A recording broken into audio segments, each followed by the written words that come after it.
Because without passion, you won't have hard work. Yeah, without hard work, you won't be practicing or doing the things that you need to do.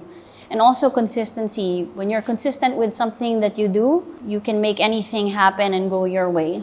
Hi Vogue Philippines, this is Janine Santos-Felix. I'm an equestrian coach and this is Passing the Torch.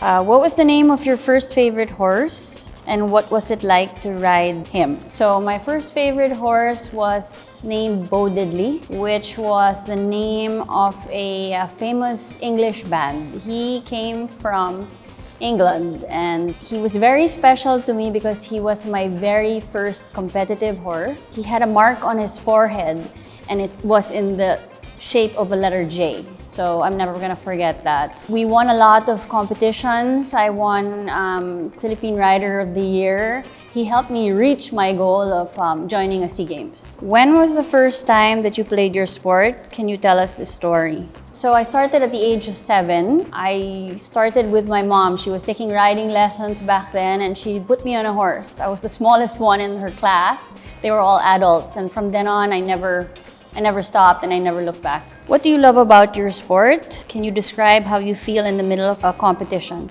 I think the most thing that I love about my sport is the horse. The bond that you create with your horse. You know, when you sit on top of your horse, for me, that's the greatest feeling. Well, for me, the most memorable competition I've had was joining a SEA Games. I did both dressage and show jumping back in 1995 and that's something that I'll never forget because we won. We took home a silver and a bronze. The fact that you're representing your country and when you stand on the podium and you win something, it's such a great feeling. How does being part of a sports community or team enhance your passion for the sport? So with my team, well, with my students and my team, because I'm so passionate about what I do, I want to share this passion with them. I want them to experience all the greatness that horses and riding has. What is your approach to mentoring and coaching athletes? So first and foremost is that for any of my students, the first thing I want them to do when they sit on a horse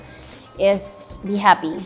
First time they ride, I want it to be a happy and a great experience because if they're not happy, they're not going to want to continue and move further. Once they're happy, then I can start slowly pushing them how they want to progress in the sport. How do you tailor your mentoring style to fit the needs of individual athletes? I teach students that are from anywhere from about 8 years old all the way to their 50s. Every time I take a student, I feel and I see how much they can take, how much instruction I can give them without pushing them too much. Because also my sport, it's a little bit dangerous. If you do something, if you push a little bit too hard and your student, your rider can't take it, something could go wrong and they could get into an accident. What do you find most rewarding about being a sports mentor or coach? I think the most rewarding thing, I think for any coach or for any mentor is when your student does well or if you're in a competition and they win. Well, for me, that is the biggest thing that we could want. When they're happy, you know, when they leave the ring and they have this big smile on their face, that's the best thing that could happen.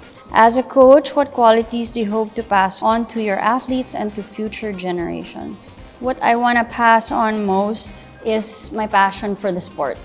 How much I love the sport and how much I want people to love the sport equally. An athlete is shaped by hard work and practice, but above all by mental fortitude. As a mentor, what mindset do you hope to pass on or hope you've passed on to your athletes? Again, it's all about passion. I think in any sport that we do, how much passion you have for it will determine how well you succeed.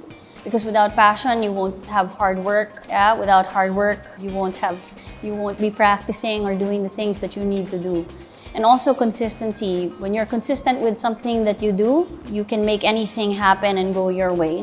What moment has been the most fulfilling to you as a coach? As a coach recently, I took my eldest daughter. She represented the Philippines in a competition in Thailand. And that was her first ever experience outside the country. And I was her coach and it was, you know, the fact that we were even there was fulfilling enough for me. And to me, that meant a whole lot already.